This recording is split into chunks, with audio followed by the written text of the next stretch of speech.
Hi, Mr. Lemaster here. Let's talk about writing with sources. A big part of academic writing is using what other people say. Oftentimes, we're going to read something and then we're going to incorporate what we've read into our writing. And in order to do that, we have to be very responsible with the sources that we're using. We have to make sure that we are using their ideas accurately and that we are using them appropriately, that we're not taking snippets of their ideas to fit what we're trying to say, that we're really taking the essence of what this writer or what this study is showing us and we're using it to maybe extend something that we're saying in our paper or support something we're trying to say. So we want to make sure that we're using our sources correctly. Now, what is a source? Well, a source is anything that you're getting information from. So a source can be a person, it can come from an interview, it can come from news, it can come from a book. So a source is wherever the information is coming from.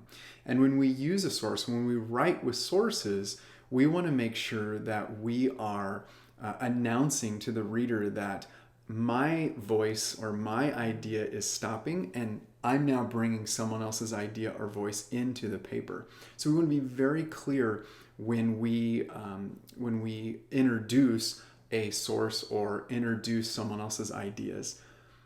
We never want to take someone's ideas and just use it in our paper and don't mention where it comes from and don't quote it or cite it, because that's just not the academic way. It's not good for your credibility as a writer. So you want to make sure, and there's nothing wrong with using what other people say. You want to make sure that it's clear that this idea that I'm using is someone else's. So how do we do that? Well, the easy one is to say according to this study, according to this person. That's a very easy way for you to announce that you're using someone else's ideas right now and that your ideas have stopped for the meantime and you're going to be talking about or using someone else's ideas. Perfect, no problem. We also want to mention who the person is if there is an actual individual, because if we can mention who the person is, it could add credibility to our argument.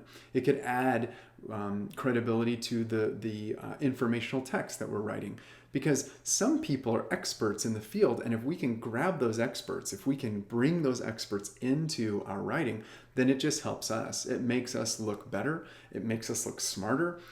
It shows that we're well read and that we understand the issues and that we're bringing in these voices that a lot of people respect. So why do we want to introduce sources? Well, I've mentioned a couple of different reasons, and I'm going to repeat some of them and maybe add some new ones. Try to think about some of them that I've already said just to kind of keep you alert and engaged in this. Number one, we want to make sure that the reader is clear that your voice is stopping and someone else's voice is starting. So that's one reason why we want to either introduce a source or make sure that we are stating that this is someone else's idea. It needs to be very, very clear. Number two, we've got to give credit. We didn't do all the work. You didn't do all the research. This person has spent maybe a year, a month, maybe their whole career working on a particular subject. And then if we're going to take whatever they found, whatever they've concluded, their discoveries, and put them in our paper, we want to make sure that we give them the proper credit so that we're being good with our sources, and so we're showing that we understand that, hey, this is someone else's ideas. It's a really good idea. I'm going to use it, but I'm going to give that person credit. Don't be afraid to give people credit. It doesn't make you look bad. It doesn't make you look like you don't know what you're doing. It is exactly what you want to do with academic writing. Another reason why you want to use or give credit is so that you give credibility to your own writing. You can name a university and all of a sudden people reading it say, wow, that's a university that is on the front line of this, and this person really must have a good idea because they're using this person's information or this study from this university. So it just makes you look better. It just makes you look intelligent. And as I said in the beginning, academic writing through high school and into college, you're going to be expected to use 1, 2, 3, multiple sources when writing. You're not just going to write with your own ideas. And you're going to use these sources when you're writing informational text and when you're writing argument. So both of those larger categories of writing demand that you use other people's ideas. You need to use other people's ideas. And there's ways to do it, and we're talking about it now, but it seems complex and challenging, but it really isn't.